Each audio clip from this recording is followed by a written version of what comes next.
कर्पूरगौरं करुणावतारं संसारसारम्। ओम शिवा, जय माता दी। पुनः स्वागत है आप सभी का। चलिए हमारा विषय ले लेते हैं। देवगुरु बृहस्पति वक्री हो गए हैं बहुत लंबे समय के लिए।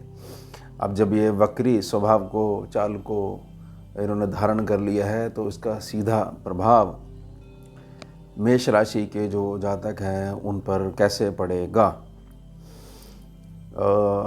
दो शब्दों में समझिए कि अगर जो पुरानी गलतियां करते आ रहे हो, अगर वह नहीं दोहराते हो तो एक कुल मिला के जोड़ निकाल सकते हो कि सफलता का सही समय आ गया है। समय ठीक है। अब जैसी मैं आपसे प्रार्थना करता जाऊंगा वीडियो में आगे, उन बातों पे ध्यान दोगे तो बहुत कुछ आप काफ़ी लंबे समय के लिए वक्री हुए इन दिनों में बहुत कुछ आप अपने लिए बना सकते हो, फिर से खड़े हो सकते हो। पहले समझिए स्वभाव, वक्री स्वभाव। देवगुरु बृहस्पति देव 9 अक्टूबर 2024 दिन बुधवार दोपहर में 12:33 पर वृष राशि में ही, 2 नंबर राशि में शुक्र देव की राशि में ही वक्री होंगे और 4 फरवरी 2025 अगले वर्ष दिन रहेगा मंगलवार दोपहर में 3:09 पर पुनः मार्गी होंगे। वक्री अवस्था की कुल अवधि 119 दिनों के लिए मान्य बनी रहेगी और साढ़े सती भी आपके ऊपर आने वाली है 29 मार्च से। ध्यान रखिएगा इस बात का। बड़े सीधे तरीके से इसको समझिए कि पुरानी गलतियों को जब मैं प्रार्थना कर रहा हूँ तो मैं क्या कहना चाह रहा हूँ। पुरानी गलतियाँ सिर्फ और सिर्फ यही हैं। एक जातक है, बहुत साधारण जातक है, लेकिन उसके अंदर एक बहुत बड़ी कमी है कि वह खुलकर मना नहीं कर पाता। जहाँ पर उसको आवाज़ अपनी उठानी चाहिए वहाँ उसको ऐसा लगता है कि यह मेरा मित्र है, यह मेरा अपना है, यह मेरे लिए कुछ करेगा। इसको तो मेरी व्यथा, मेरी दशा बिल्कुल इसको बहुत अच्छे से क्लियर है कि मैं कितने कष्टों से गुज़र रहा हूँ।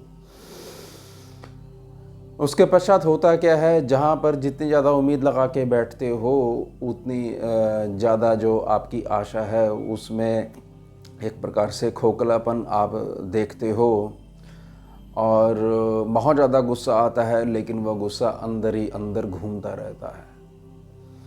अब हो क्या गया है, हो यह गया है कि इसको ऐसे समझिए कि एक बहुत ही सीधा व्यक्ति है जिसको जानबूझ के परेशान करा जा रहा है और वो परेशान इसलिए हो रहा है क्योंकि वह उसका उत्तर नहीं देता है।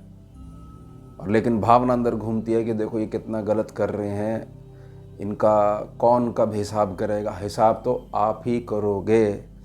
तो वह जो भावना है सामने खड़े होकर आंखों में आंखें डालकर उत्तर देने की, वह जो काल है वह ये काल समझिएगा कि देवगुरु बृहस्पति जो वक्री हो गए हैं ये आपके फेवर में वक्री हुए हैं।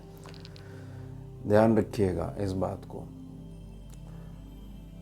हर जगह आपका इस प्रकार से देखिएगा कि ना नहीं सुनने को मिलने के कारण आपके मुख से जो ना आनी चाहिए थी, बिल्कुल क्लियर नो कहनी चाहिए थी, वो ना नहीं आने के कारण जो हर प्रकार का दबाव आपके ऊपर बना हुआ था, अब प्रकृति ऐसी हो जाएगी कि देवगुरु बृहस्पति देव, क्योंकि बहुत शुभ ग्रह हैं, बहुत अच्छी दृष्टि है और एक प्रकार से बरकत के मुख्य कारक हैं, अब वह उंगली टेढ़ी करवाएंगे आपकी कि देखो यह जीवन जो है इसमें कई बार स्थिति एक प्रकार से युद्ध की तरह उत्पन्न हो जाती है और युद्ध जीतना है, हर हाल में जीतना है, अधर्म की पालना नहीं करनी है, बस बाकी सारे साम दाम दंड भेद अपनाइए।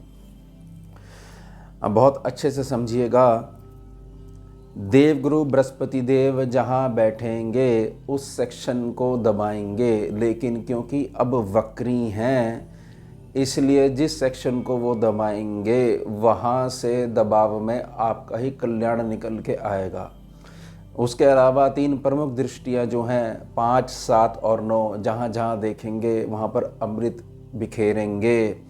लेकिन अमृत बिखेरने के पीछे आपका बहुत ज़्यादा आपसे मेहनत करवाएंगे, परिश्रम करवाएंगे, उत्तम फल फिर आपको देंगे ही देंगे।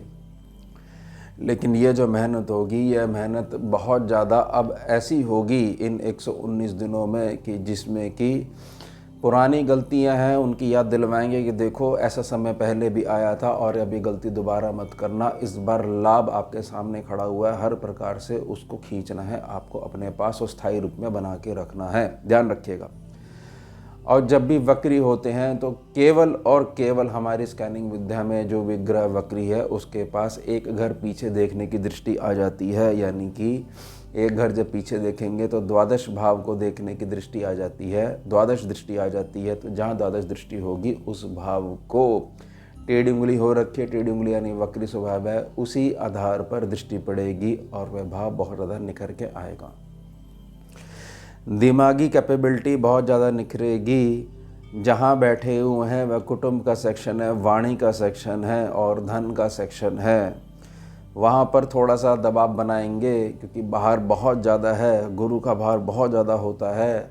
तो वहाँ से अब आपका जो नया रूप है वह कुटुंब पे, धन भाव पे, वाणी भाव पे एक नया जातक आपके अंदर से निकालेंगे और उसी के बल पर, उसी नई पर्सनैलिटी के बल पर, जहाँ 5, 7 और 9 दृष्टियाँ पड़ रही हैं, छठे भाव पे, 8वें भाव पे और 10वें भाव पे जो 9वीं दृष्टि पड़ रही है, इसको बहुत ज़्यादा निखार देंगे। ये मूल समझ लीजिएगा। अब सबसे पहले बात ये करते हैं कि देवगुरु बृहस्पति देव जो वक्री हुए हैं, इसका बहुत बड़ा इम्पैक्ट उन जातकों के जीवन में पड़ेगा जिनके अपने कुटुंब के ही लोग, उनसे अपने ही परिवार की जो अदर ब्रांचेज़ हैं उनके लोग बहुत ज़्यादा इस बात से घबराते हैं कि कहीं यह वाला बच्चा, हमारे घर का बच्चा, ये प्रोग्रेस ना कर जाए। इनका छोटा मन होता है ना, वो उसी प्रकार की मैली विद्या, तंत्र विद्या से जानकारों के पास जाते हैं और यह तो प्रार्थना कभी नहीं करते कि सबका कल्याण हो। वही कहते हैं कि इसको दबाओ। तो अब समय आ गया, वो सारी के सारे जो रहस्य हैं, पर्दे हैं, वो सारे उठेंगे और आप मजबूती बना के रखिएगा। थोड़ा सा दुख आपको अवश्य होगा, लेकिन ये सत्यता है, ये सामने प्रकट होगी होगी। वाणी के माध्यम से आपके पास धन आएगा ही आएगा। वाणी में अब यह सामने वाले को दिखाई देगा, ये प्रार्थना नहीं कर रहा है, ये अपना हक मांग रहा है, ये हक लेके रहेगा।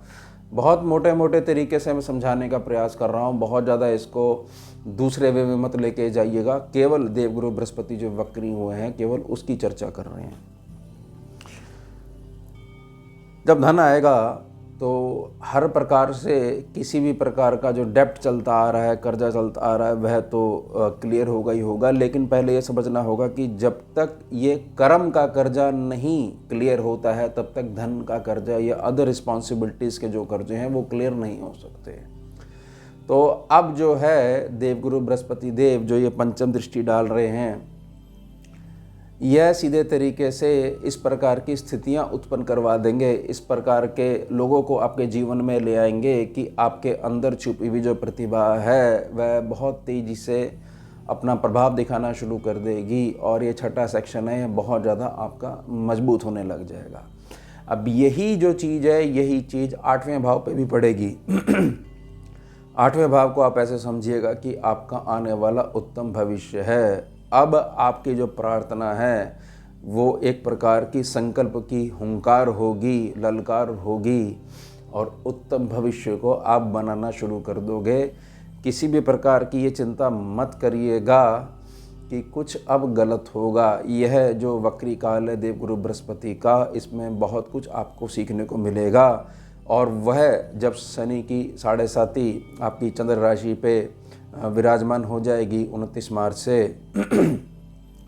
तो बहुत सारे बदलाव जो है आप देखने को प्रत्यक्ष अनुभव करोगे। और यह भी आप देखोगे कि अब तक जो है एक प्रकार से मेरी अच्छाई का, मेरे सीधेपने का और जो मैं सबके मुख पे सत्य बोल देता हूँ, इसके कारण से मुझे बहुत ज़्यादा क्षति पहुँची है। अब शनिदेव मेरे को बहुत ज़्यादा स्मार्ट बना रहे हैं कि जो यह जो क्षेत्र है, जीवन रूपी जो क्षेत्र है, इसमें किस प्रकार से साम दाम दंड भेद, ये चारों जो तरीके हैं, इनका प्रयोग करके कैसे उत्तम भविष्य का निर्माण करा जाएगा।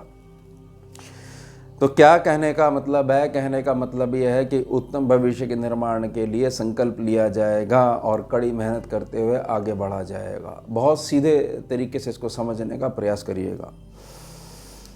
और अब समय है आपके अंदर छुपी हुई प्रतिभा को बाहर निकालने का और भविष्य में आपके चमकने का। इसको पकड़ के चलते हो तो बहुत अच्छा होगा। अब बात करते हैं कर्म क्षेत्र पे जो दृष्टि पड़ रही है। कर्म क्षेत्र पे दृष्टि पड़ने का मतलब है कि जो भी आपका कर्म क्षेत्र है, जिस भी टाइप की जॉब में हो, जिस भी टाइप के प्रोफेशन में हो, जिस भी टाइप का बिजनेस रन कर रहे हो, उसमें बहुत तेज़ी से आश्चर्यजनक बदलाव आएंगे। और वह बदलाव जो है, जो अब नई पर्सनैलिटी का उद्गम होने जा रहा है आपके भीतर से, जो नया जातक निकल के आ रहा है, वह आपके कर्म क्षेत्र की सारी गणनाओं को पलट के रख देगा। बहुत कुछ ऐसा होने वाला है जिसकी उम्मीद स्वयं आपने भी नहीं करी होगी, लेकिन केवल और केवल पॉजिटिव रूप में। यह ध्यान रखिएगा। बहुत बड़ा रूपांतरण होने जा रहा है आपके कर्म क्षेत्र पर। अब 12वीं दृष्टि निखारने का प्रयास करती है, लेकिन वक्री स्वभाव है, इसलिए टेढ़ी उंगली करते हुए। क्या चीज़ निखरेगी? आपकी ओवरऑल परफॉर्मेंस, आपकी ओवरऑल पर्सनैलिटी, आपका पूरी जो बॉडी लैंग्वेज है वह बिल्कुल बदलने वाली है। और एक चीज़ और है, जब देवगुरु बृहस्पति की जो द्वादश भाव की दृष्टि केवल हमारे स्कैनिंग विद्या के पैनल पे जब पड़ती है, तो जातक बहुत तेज़ी से यह समझने लग जाता है कि सामने वाले ने जो हाँ करी है या ना करी है, यह सीधी इसके हृदय से आई है या केवल इसने अपने मुख से निकाली है। तो यह चीज़ आपके अंदर जो गुण आ जाएगा, इससे बहुत सारा आपका टाइम बचेगा। पहले चीज़ क्या हो रही थी? पहले चीज़ ये हो रही थी, कहीं पे हम जाते हैं, जो भी हमारी ऑफ़र है उसमें यस या नो आ रही है, वो बहुत लंबे समय तक खिंचती है। अब हमारे को पहले से पता होगा कि हमारे को राइट डायरेक्शन कहाँ पर हमारे को एफ़र्ट डालने हैं, और जहाँ पर हमारे को एफ़र्ट डालने हैं वहाँ पर क्लियर यस या क्लियर नो है, ये हमें पहले से ही पता लग जाएगा। उसके बाद हम सेकंड लुक भी नहीं देंगे आगे कभी भी नियर फ्यूचर में। ये ध्यान रखिएगा। बहुत ज़्यादा स्मार्टनेस का लेवल है, ये ग्रह आपके अंदर डाल रहे हैं। जितना ज़्यादा कैप्चर कर सकते हो इसको कैप्चर कर लीजिएगा। किसी भी प्रकार में देवगुरु बृहस्पति जो ये वक्री हो रहे हैं, यह किसी भी प्रकार से आपके लिए कहीं से भी कहीं तक अशुभ नहीं है। यह हर प्रकार से शुभ हैं। बस जो नया रूप आपके अंदर से निकल के आना चाहिए, वह जितनी जल्दी निकल के आ जाएगा, उतनी तेज़ी से आपको लाभ ही और लाभ देखने को मिलेंगे। प्रार्थना रहेगी कि यह जो स्कैनिंग की विद्या है, इसमें जब भी आप वीडियो देखते हो तो आपके पास अपनी कुंडली होनी चाहिए, यानी आपको मेष लगन से आप ना देखना है, या फिर आपको अपनी चंद्र राशि क्लियर होनी चाहिए कि हाँ, मुझे बहुत अच्छे से क्लियर है कि चंद्र राशि क्या होती है, और हाँ, मैं मेष चंद्र राशि का ही जातक हूँ। अगर नहीं क्लियर है तो कमेंट सेक्शन में ओम शिवाय लिखिए और अपनी चंद्र राशि के लिए प्रार्थना कर दीजिए। हो सकता है आपको क्लियर ही नहीं हो कि चंद्र राशि मेष है या नहीं है, तो वो आपको बता दी जाएगी। तो यह हो गया हमारा उत्तम विषय, और प्रार्थना रहेगी। बहुत लंबे समय के लिए वक्री हुए हैं, एक नया चैप्टर आरंभ होने जा रहा है। सफलता ही सफलता आपके मार्ग में खड़ी हुई है, कैप्चर करनी आपको आनी चाहिए। और अब समय है एक प्रकार से, जो शनिदेव का जो मस्तिष्क है बहुत तेज़ी से जो कार्य करता है, जिसको ये बोलते हैं कि डिप्लोमेसी का सहारा लिया गया है, कूटनीति का सहारा लिया गया है, क्योंकि देवगुरु बृहस्पति की जब बात हो रही है तो शनिदेव आएंगे ही आएंगे बीच में। अभी तो फिलहाल दोनों ग्रह ही वक्री हैं। शनिदेव तो खैर बहुत जल्दी इस वक्री चाल से पुनः मार्गी हो जाएंगे, लेकिन ये दोनों मिरर ग्रह हैं। गुरु को देखोगे तो पीछे शनि मिलेंगे, शनि को देखोगे तो पीछे गुरु मिलेंगे। इसलिए प्रार्थना रहेगी कि कोई भी ग्रह शनि या गुरु की जब भी बात होती है तो एक अगर आपको सपोर्ट करेगा तो दूसरा आपको सपोर्ट करेगा ही करेगा। ये केवल स्कैनिंग विद्या में, और ज़्यादा प्रभाव उन जातकों पे पड़ेगा जिनकी कुंडली की स्कैनिंग हो चुकी है। उनको तो वैसे भी फिल्टर लग चुके हैं, उनको तो वैसे भी कोई नेगेटिव इफेक्ट आ ही नहीं सकता आजीवन। तो ये हो गया हमारा उत्तम विषय। अब मिलते हैं आपसे अगले भाग में नए विषय के साथ। जुड़िए और जोड़िए। ओम शिवा जय माता। भुजगेन्द्रहारं कर्पूरगौरं करुणावतारं